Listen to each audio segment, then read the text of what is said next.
What better way to talk about just being ghosted in general than near Halloween? Because a lot of times people just ghost without saying a word, whether in dating. But I don't think we necessarily talk about this. So welcome back to my YouTube channel. I'm so glad you're here. Welcome to the Beyond You podcast, where we have real conversations about healing, trusting yourself again, and building the kind of relationships that actually feel good. I'm Samantha, and if you've ever felt like you're just going through the motions, like you're doing all the right things but still feeling disconnected, you're in the right place. Because here we go beyond the surface, beyond the hurt, beyond the patterns that keep you stuck. So take a deep breath, get comfortable, and let's get into it. Because I want to be able to talk about the most confusing, hurtful things when it happens in just modern dating in general. You're feeling that you're having this genuine connection with someone, good conversations, shared laughter, maybe talk about the future, and then nothing. Just radio silence. They vanish like that never existed, and what you happened just never happened. And a lot of times you find yourself spiraling into questions like, what did I do wrong? Was I too much? Or did I imagine the whole conversation? Right? And this conversation is going to meet you exactly where you are. That's why I wanted to be able to talk about this. Because here's what I need you to know right from the start. Being ghosted says absolutely nothing about your worth, and it says everything about their capacity for dealing with difficult conversations and communicating. So I'm Samantha, your just best friend therapist, it's just from the Beyond You podcast, and I want to be able to help with processing of being heard, being left without explanation, because a lot of times we want to be able to protect our heart entirely and close down for love, and I just want to be able to kind of share that everybody goes through this at some point. And I need to just share something with you, right? So I understand even thinking about it, just that tightness in my chest, because I want you to know if this has happened to you, that you're not alone. You're definitely not crazy for how much it affected you. And we'll just call this person, I don't know, David. And we've been dating for about 2 to 3 months. Not just casual dating. I'm talking about meaningful conversations that went past midnight sometimes, everyday talking, texting, meeting my friends, just meeting the people that are around me, weekend trips together, did all the things. The kind of connection I felt like it was actually going somewhere. We had this beautiful Saturday together, just brunch, walked around, just had dinner afterwards, just laughing. It was just a good time. And he kissed me goodbye, said, I'll talk to you later, and it just never happened. There was no talking later, no call the next day. It just went blank. I just felt like I was just kind of consistently checking my phone. It's like, did something happen to this person? By the following week, I was questioning my own memory. Did I just misread everything? Was I just living in some fantasy where this connection was something for me, but not for that person? The silence was deafening. Not just because I missed him, but because I just didn't understand. Right? If he wasn't feeling it anymore, why couldn't he just say that? Right? If something changed for him or for some reason, couldn't he just give me the courtesy of an explanation? Even a simple, hey, I'm not ready for this, would have been better than just disappearing, right? A phone call or something. But a lot of times people do not know how to communicate about that. So a lot of times, what did I do? In that moment, I found myself creating stories. Maybe his ex came back. Maybe he got overwhelmed by how fast things were moving. Maybe I said something wrong during the last conversation and he was too polite to tell me, or maybe that is something we thought about all along. Maybe it was too eager. We didn't think all the things. The not knowing was just almost the worst part than any explanation could have been. Because understand, when someone goes to, they leave you with questions. But no answers, feelings, and just no closure, in a heart that doesn't just have like a clear place to land. And so what I learned from that experience, and what I want you to understand if you've been through this, is that ghosting is never about you being too much or not enough. I know it feels that way, but it isn't. It's about having someone not having the emotional capacity or maturity to have an honest conversation about their feelings. And that's information about them, right? Information about them and not about you. So I want you to be able to kind of break it down on what ghosting actually really says about them. Because let's talk about what ghosting actually tells us about the person who disappears. Because I think understanding this can help shift some of the shame and self-blame that comes with being left without explanation. Ghosting reveals emotional immaturity. When someone can't have a simple conversation like, I don't think we're a good match, or I'm not in the headspace for dating, they're showing you that when handling difficult emotions, they just avoid them entirely. And that's not a reflection of your worth. I need you to understand that. It is not a reflection of your worth. That's a reflection of their underdeveloped communication skills. Okay, so ghosting shows conflict avoidance. Right? Some people are so uncomfortable with any form of confrontation, even just necessary conversation, that they rather disappear than risk someone being disappointed or upset with them. So they're prioritizing their own discomfort over your need for basic respect and closure. So understand that ghosting indicates that you're not ready for adult relationships, because healthy relationships require the ability to have hard conversations, to be honest about your feelings, even when those feelings might hurt someone, to take responsibility for their choices and just for your choices and their impact on other people. If someone can't do that, they're not ready for the kind of connection that you're worthy of and deserve, right? And so ghosting often comes from their own shame or fear. So sometimes people ghost because they're ashamed of their own behavior, their own patterns, their own inability to show up consistently. So rather than face those feelings or have an honest conversation about them, what do? They disappear and hope that you'll just forget they existed.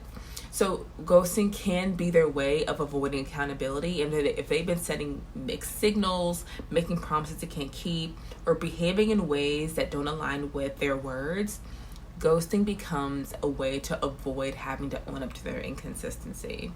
So now I want to just be clear about something though. I'm not making excuses for ghosting. There is no excuse for leaving someone you've had multiple dates with, shared intimacy with, or made plans with, hanging without an explanation. I'm just helping you to be able to understand that their choice to disappear is about their limitations and not about anything that you did or didn't do. So understand from women of color, you might be wondering if just cultural factors play into this, because sometimes they do, right? In some communities, there's pressure to avoid conflict at all costs, to never be the bad guy, to keep everyone happy, even if it means being dishonest. But even understanding those pressures don't make ghosting acceptable behavior. You deserve the conversation, you deserved honesty, you deserve the basic respect of being told that things aren't working for them. The fact that they couldn't provide that says everything about their character and nothing about yours. So understand the unique pain in being left without answers, because I want to be able to just acknowledge this, right? That I think it gets minimized in our culture. Being ghosted hurts in a very specific just way that's different from other kinds of rejection, right? Because when someone breaks up with you, even if it's painful, you have that information. You know where you stand, you can process the loss, grieve the relationship, and eventually move forward with some understanding of what happened. But when someone ghosts you, you're left in this strange limbo where you don't know if they're coming back, if something happened to them, if you're supposed to wait or move on, if what you experienced was real or imagined. The hurt of ghosting is complex because it combines just multiple losses, right? Because what's happening, you lose the person, but you also lose your sense of reality.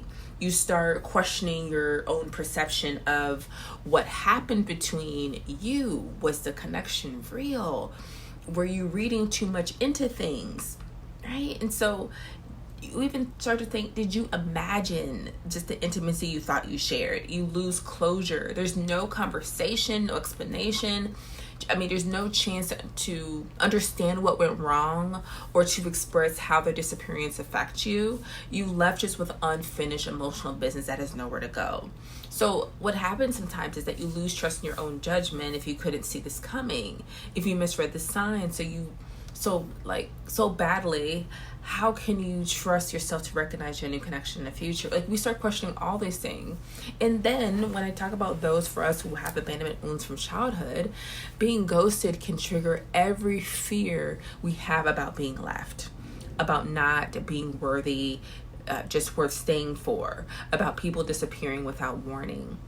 And I had a client tell me the worst part isn't even that he was gone, is that I don't know if I was living in some fantasy. I don't know if what I felt was real or if I made it all up in my head. And that is just the mind games of ghosting. It makes you doubt your own experience of reality. The silence becomes its own form of communication. It tells you that you weren't worth a difficult conversation, right? It tells you that your feelings don't matter enough to be considered. It tells you that you're disposable, replaceable, forgettable. It does so many things to a person people don't understand. But here's what I need you to understand, though, that none of these messages are true.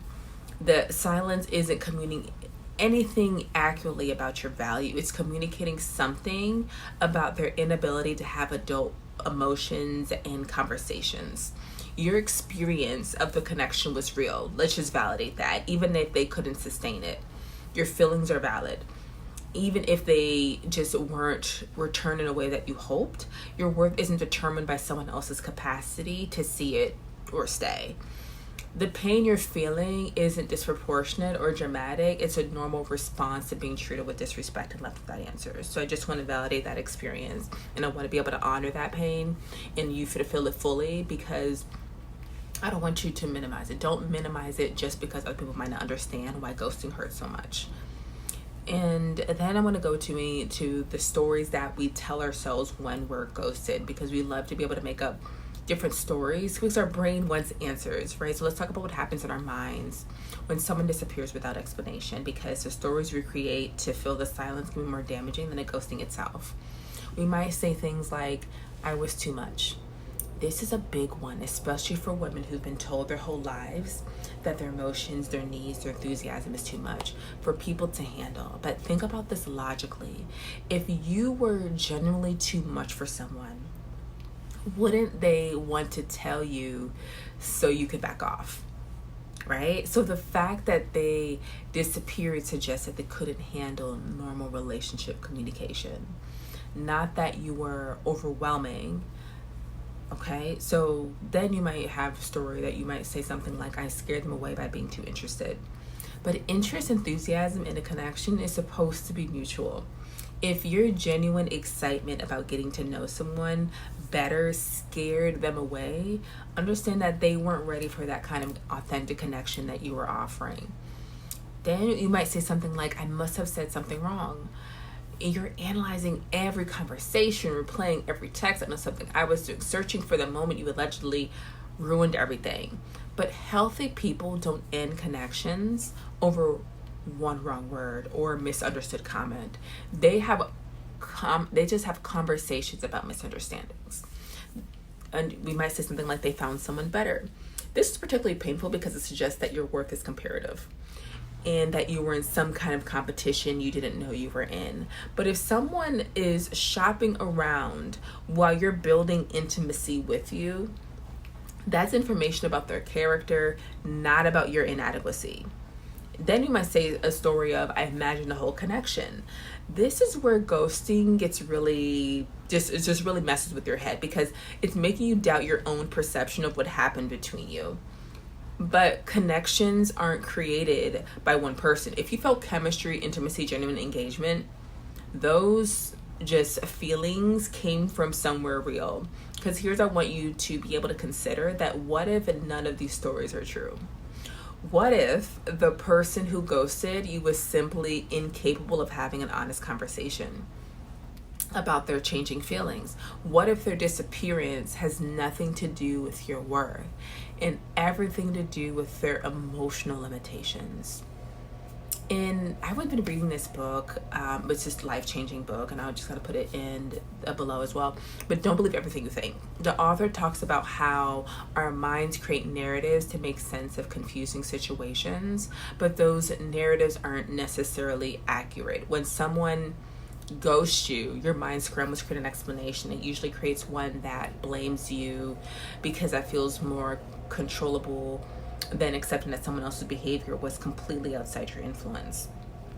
But what if the simplest explanation is the truest one, that they weren't ready for what you were offering? They didn't know how to communicate that, so they took the coward's way out. And that's the end of story. And understand that when we are kind of doing that body-based processing, when words just aren't enough, sometimes when we're processing the hurt of being ghosted, our minds want to analyze and understand and figure out what went wrong. Normally, right? But the pain of abandonment lives in our bodies, not just in our thoughts.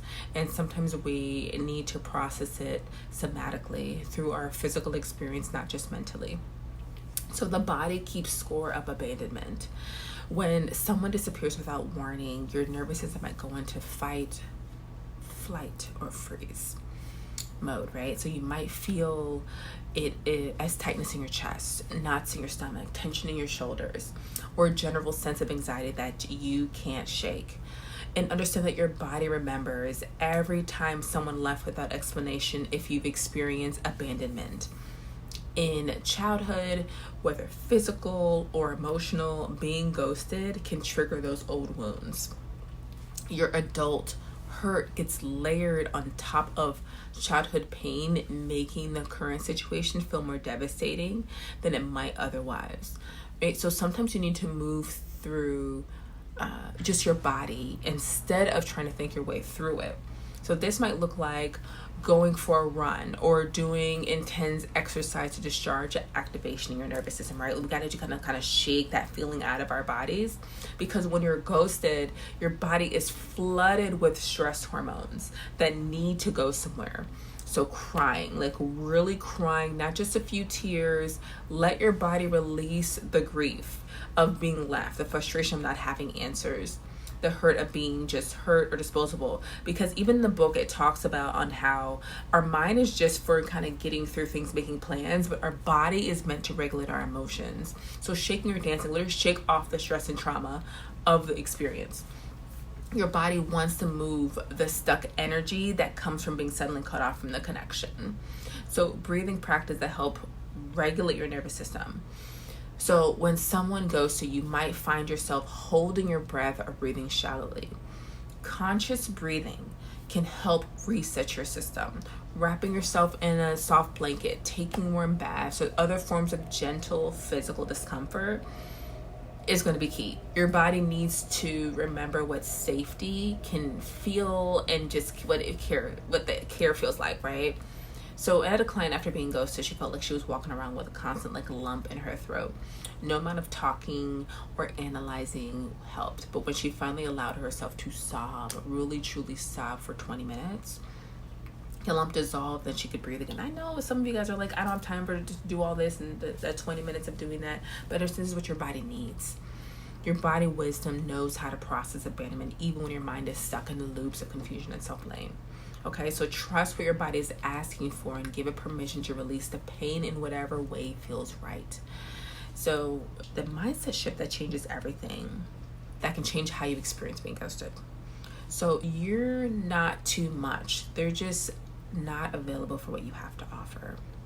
And there's a difference between being rejected because you're flawed and being left because someone else lacks capacity. When someone ghosts you, they're usually communicating that they don't have the emotional tool to handle connection, conflict, or honest conversation, not anything about you being somehow defective.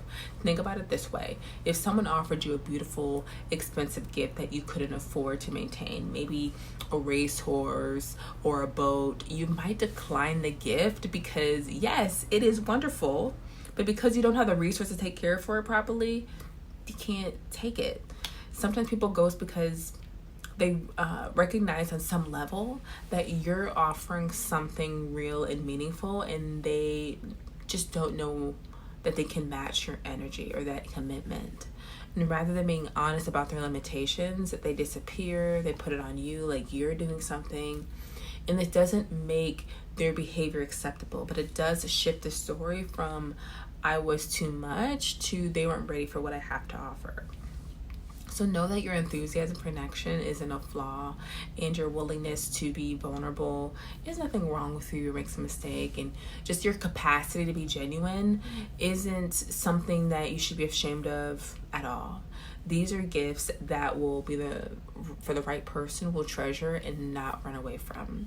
When someone ghosts you, they essentially are saying, I don't have the tools to handle this level of authentic connection. And that's useful information. You don't have to be someone who runs just from real intimacy anyway. The right person for you won't be overwhelmed by your interests, scared off by your authenticity, and confused by your emotional availability. Okay, they'll match your energy and they'll appreciate it, your openness, and meet your vulnerability with their own. So understand you're not too much. You're just not for them. And that's okay because they're not for you either. Right. And so I definitely understand and how that can feel like a lot, because one of the biggest risks of being ghosted is that it can make you want to protect yourself by never being vulnerable again. But closing your heart to prevent future hurt and closes it to future love.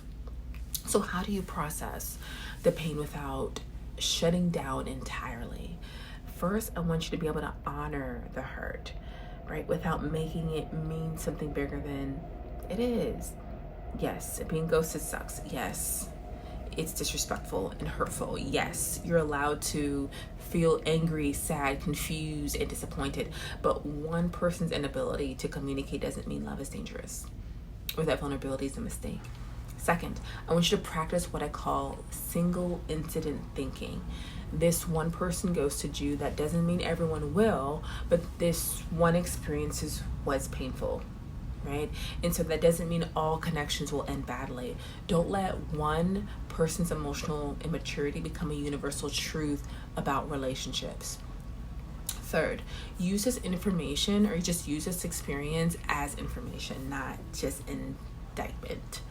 What you learned is that this particular person's not handle difficult emotions well, that they're not ready for adult relationships, that they're not capable of the kind of honest communication that you're worthy of and deserve. It's valuable information about the character, not about your worth, right? Know that if you've been ghosted, I want you to know that you are not broken. You didn't ask for too much. You care too deeply or love too openly. You offered authentic connection to someone who couldn't receive it. And their inability to receive your gift says nothing about just the value of what you are offering. Okay. Because being left without explanation hurts in just overall in a unique way. And that hurt is worthy and deserves to be acknowledged and processed fully. So don't rush to get over it and pretend it doesn't matter. I need you to be able to feel the feelings, move through your body, get the support you need, whether that's through therapy, whether that's journaling it out, getting that support. But don't let one person's emotional immaturity close your heart to future love. Don't let their cowardice convenience you that vulnerability is dangerous. Don't let their inability to communicate make you doubt your own worth. Understand that you are worthy of love that stays. You deserve connections that honor your humanity. You are enough exactly as you are for the right person. Make sure to share it with somebody who needs it. Please definitely subscribe. We give episodes every Wednesday. Because before I go, I want you to remember this: the right person will never leave you wondering where you stand. Understand that they'll communicate their feelings even when those conversations are difficult, because you have to see that they'll treat your hurt with care even if they can't keep it. If this episode helps you process your own experience of being ghosted, share it with someone who might need this, right? Make sure to at least share it to 2 or 3 people that you thought of during this time because I know there's someone else who need these reminders too, and maybe to get this out to more people. And remember, you're not too much. There's nothing that's wrong with you. You're not just for everyone, and that's perfectly okay. Understand that I see your beautiful heart. I honor your courage to stay open to love, and I'll talk to you next week. Make sure to follow for more, and talk soon.